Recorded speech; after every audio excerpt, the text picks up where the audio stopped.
Seeds of Wisdom RV and Economic Updates Saturday afternoon, the 5th of April 25. Listen to the full version on the official dinarreport.com website and become our supporter on Patreon. Good afternoon. Dinar recaps. Illinois lawmakers' crypto bill aims to tighten regulations and address fraud. The Illinois Senate has advanced a bill to establish comprehensive regulations for crypto businesses operating in the state and address concerns about digital assets-related fraud cases, which saw over $160 million in losses in 2023. Illinois advances crypto consumer protection bill. On Thursday, Illinois' Senate Executive Committee passed Senate Bill 1797, SB 1797. Also known as the Digital Assets and Consumer Protection Act, introduced by State Senator Mark Walker in February. The bill, co-sponsored by State Senators Karina Villa, Rachel Ventura, and Mike Porfirio, aims to crack down on more than $163 million lost to cryptocurrency fraud in Illinois in 2023, by tightening the state's regulations. If passed, SB 1797 would enable the Illinois Department of Financial and Professional Regulation, IDFPR, to oversee the guidelines that crypto companies must adhere to, making it the primary regulatory agency in the state. The rise of digital assets has opened the door for financial opportunity, but also for bankruptcy, fraud, and deceptive practices, the Democratic senator stated. We must set standards for those who have evolved in the crypto business to ensure they are credible, honest actors. Bitcoin Laws explains that the legislation aims to provide consumer safeguards while promoting responsible innovation in the digital asset space, with a phased implementation approach allowing businesses until January 2027 to fully comply with all provisions.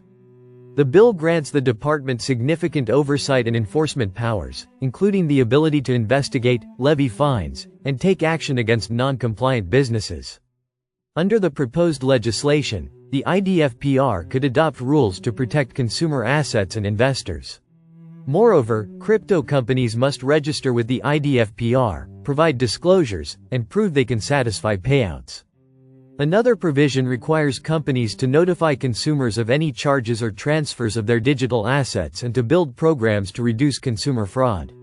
After Thursday's vote, the bill moves to the full Senate. Illinois' Strategic Bitcoin Reserve. In January, Illinois joined the Strategic Bitcoin Reserve (SBR) race after State Representative John Cabello introduced House Bill 1844, HB 1844, or Strategic Bitcoin Reserve Act, to integrate Bitcoin, BTC, into the state's financial framework. The bill seeks to create a state-owned strategic BTC reserve managed by the Illinois State Treasurer, developing a special fund in the state treasury to hold BTC as a financial asset. The legislation would allow the state treasurer to receive Bitcoin gifts, grants, and donations from Illinois residents and governmental entities for the fund. Additionally, it stipulates that all BTC deposits into the funds must be held for at least 5 years, starting when the asset enters the state's custody. It also mandates biennial reporting of the fund's status, detailing the total amount of BTC and its equivalent in USD, the fund's growth, and any transaction updates since the previous report. However, data from the Illinois General Assembly shows that the bill hasn't advanced in the legislative process since the first reading, waiting to be considered by the House Rules Committee. BRICS. China and Brazil officially announced to trade in local currencies. BRICS members China and Brazil officially announced to settle payments in local currencies to reduce dependency on the US dollar. This comes after China imposed an additional 34% tariffs on all US goods entering the country in a countermeasure to Trump. Several countries are expressing their displeasure against the U.S. tariffs and finding alternatives to the dollar to safeguard their economies. In addition, China also announced the restriction of local companies from investing in the U.S. The move stops the inflow of funds to the U.S., making the market slow down. The U.S. could lose billions worth of institutional investment from China as a countermeasure to Trump's tariffs. Read here to know how many sectors in the U.S. will be impacted if BRICS uses local currencies for trade. BRICS. Brazil and China will continue trading in local currencies. Tatiana Rizito, Secretary of the Finance Ministry confirmed that BRICS member Brazil supports the payment settlements in local currencies with Brazil.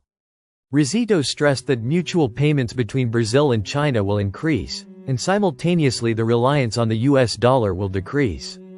The trade in local currencies is already underway, for example, between BRICS members, Brazil and China, said Rizito to TASS. She added that Brazil has no objections to settling cross-border in local currencies with China.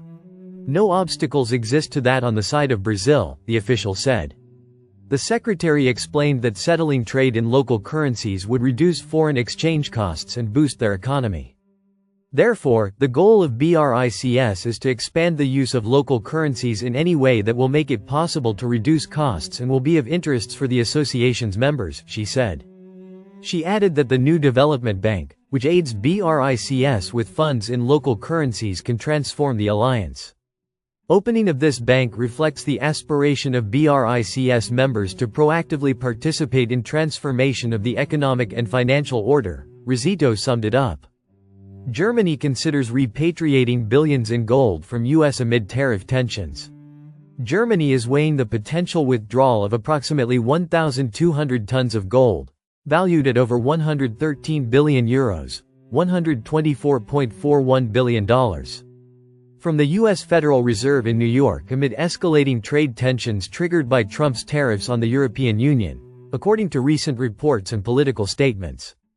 Trade strains prompt Germany to reevaluate 1,200-ton gold stash in U.S. Germany, which holds the world's second-largest gold reserves at 3,352 tons. Stores 30 to 37% of its bullion in New York, a Cold War-era practice designed to ensure dollar liquidity during crises.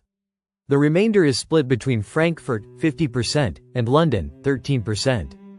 Discussions about repatriating the U.S.-held gold intensified following President Donald Trump's imposition of sweeping tariffs, including a 10% levy on EU imports, which German lawmakers argue undermines trust in bilateral agreements. Political figures, including CDU members Marco Wanderwitz and Markus Ferber, have demanded increased oversight or full repatriation, citing fears the U.S. could restrict access during economic disputes. The European Taxpayers Association echoed concerns, stressing the need for immediate access to gold amid discussions of new EU debt instruments. However, the Bundesbank has publicly reaffirmed confidence in the Federal Reserve, with President Joachim Nagel calling the Fed a trustworthy and reliable partner. This debate mirrors Germany's 2013 to 2017 repatriation effort, which saw 674 tons moved from New York and Paris to Frankfurt after public pressure and logistical challenges. Only 5 tons were initially returned in 2013 due to delays, highlighting the complexity of large-scale transfers. Economically, the tariffs threaten to reduce Germany's GDP growth by 1.5 percentage points by 2027, per Bundesbank projections. Meanwhile, gold prices have surged to record highs above $3,100 per ounce. Driven by market uncertainty, analysts suggest holding reserves domestically could provide liquidity safeguards if trade disputes escalate. Globally, 68% of central banks now prioritize domestic gold storage, up from 50% in 2020, according to a 2023 World Gold Council survey. This trend, accelerated by U.S. sanctions on Russia and other nations, highlights a broader shift toward financial sovereignty. The United States boasts the world's largest gold reserves at 8,133 tons, a staggering figure representing more than 3/4 of its foreign reserves. Trailing behind Germany, Italy claims the third spot with 2,452 tons, predominantly safeguarded within the Bank of Italy's vaults and select international depositories. As of April 2025, no final decision has been made, leaving Germany's gold strategy suspended between political urgency and institutional caution. The outcome could redefine how nations balance economic security with international partnerships in an era of rising protectionism. Listen to the full version on the official dinarreport.com website and become our supporter on Patreon. Source: dinarrecaps.com